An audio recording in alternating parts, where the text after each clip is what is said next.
Assalamualaikum warahmatullahi wabarakatuh. Saya Ayunul Fajriah 1908-11012 akan memenuhi tugas kriminologi menganalisis tugas Giselle dan Nobu yang menjadi tersangka. Berikut penjelasannya. Tindak pidana pornografi terkait sebagaimana yang diatur pada pasal 8 dan 29 Undang-Undang Pornografi. Pasal 8 mengatur setiap orang dilarang dengan sengaja atau persetujuannya dirinya menjadi objek atau model yang mengandung muatan pornografi.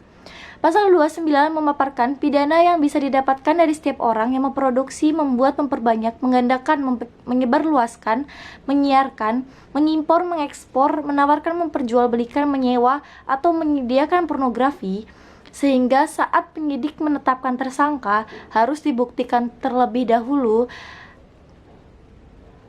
tentang kesalahan atau unsur kesengajaan dari orang yang menjadi aktor dalam video porno tersebut, dan kesalahan pelaku yang merekam dan menyebarkan video tersebut. Ada kemungkinan kedua-duanya yang terlibat dapat dijadikan tersangka. Unsur sengaja yang terdapat dalam pasal 8 Undang-Undang Pornografi ini disebutkan dengan kalimat "dengan sengaja". Unsur dengan sengaja merupakan unsur subjektif. Unsur subjektif berpengaruh dalam penentuan pelaku tindak pidana pornografi. Menurut doktrin jurisprudensi menjelaskan, unsur subjektif dengan sengaja adalah bahwa perbuatan yang dilakukan terdakwa tersebut dilakukan dengan sengaja atau terdakwa menyadari akan perbuatan yang dilakukannya akibat yang timbul dari perbuatannya. Pemaknaan yang paling mendasar dalam undang-undang pornografi yaitu tentang orang ini masih mempunyai artian yang sangat multitafsir. Penetapan status tersangka harus didasarkan adanya kepentingan menjadi objek atau model yang mengandung muatan pornografi. Apakah pelapor atau si wanita yang merasa dirugikan telah dengan sengaja dalam artian menghendaki dan mengetahui atau atas persetujuan dirinya sebagai objek atau model yang mengandung muatan pornografi yang notabene melanggar hukum.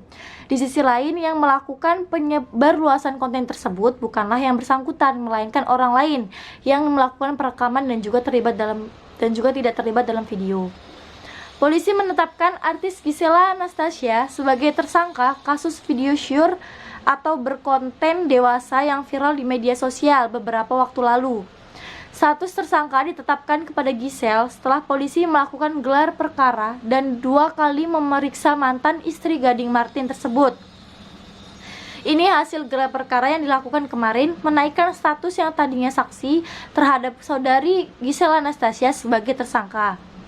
Tak cuma Giselle, polisi juga menetapkan pelaku pria dalam video show tersebut bernama Michelle Yuki Nobu de Freitas sebagai tersangka. Penetapan Giselle dan Nobu sebagai tersangka setelah keduanya mengaku sebagai pemeran yang berhubungan seks dalam video yang tersebar pada 6 November 2020.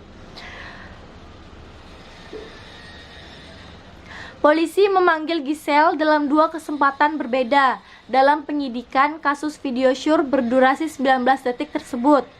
Menurut polisi, Giselle mengakui bahwa pemeran wanita di video tersebut adalah dirinya. Saudari GA mengakui bahwa memang video yang ada itu atau yang beredar itu di medsos adalah dirinya sendiri, ujar Yusri.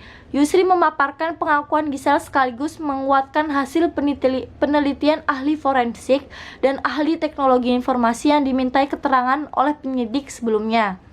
Saudari Giselle Anastasia mengakui kuatkan ahli forensik dan ahli IT yang ada. Dari pengakuan Giselle pula diketahui bahwa video tersebut dibuat di salah satu hotel di Medan. Motif di balik keputusan Giselle dan Nobu merekam adegan seks mereka, yaitu kalau ditanya motifnya mereka membuat video tersebut, yaitu alasannya untuk dokumentasi pribadi. Nah, baik Giselle maupun Nobu yang kini menjadi tersangka dikenakan pasal berlapis tentang Undang-Undang UU Pornografi. Baik Giselle maupun Nobu yang kini menjadi tersangka dikenakan pasal berlapis tentang Undang-Undang Pornografi. Keduanya disangkakan 3 pasal sekaligus. Pasal 29 atau pasal 8 Pasal 4 ayat 1, Pasal 29 atau Pasal 8 Undang-Undang nomor 44 tentang pornografi. Dalam Pasal 4 ayat 1 disebutkan bahwa setiap orang dilarang memperdagangkan, mempertontonkan, memanfaatkan, memiliki atau menyimpan produk pornografi. Lalu pada pasal 8 dijelaskan bahwa setiap orang dilarang dengan sengaja atau atas persetujuan dirinya menjadi objek atau model yang mengandung muatan pornografi. Adapun pasal 29 memaparkan pidana yang bisa didapatkan dari setiap orang yang memproduksi, membuat, memperbanyak, menggandakan, menyebarluaskan, menyiarkan, mengimpor, mengekspor, menawarkan, memperjualbelikan, menyewa atau menyediakan pornografi. Berdasarkan pasal 29 tersebut, Gisel dan Nobu terancam hukuman penjara 6 bulan hingga 12 tahun. Paling rendah hukuman penjara 6 bulan, paling lama 12 tahun. Pengaturan akan pengaduan dan laporan dari masyarakat ini menunjukkan adanya peran penting masyarakat sebagai pihak yang aktif dalam melakukan pencegahan sekaligus penanggulangan pornografi melalui internet. Kasus ini mengingatkan pada kasus pada tahun 2019, Ariel Noah. Gisel Anastasia dipanggil jadi saksi dan ditetapkan jadi tersangka.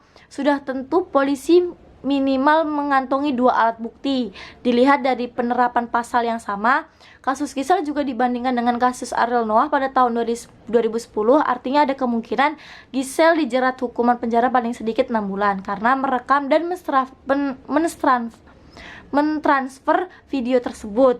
Bisa saja Gisel kena 6 bulan atau 3 tahun atau 3,5 bulan seperti kasus tahun 2010. Terima kasih. Saya Ayunur Fajriya, sekian dan terima kasih. Wabillahi taufiq wal hidayah. Wassalamualaikum warahmatullahi wabarakatuh.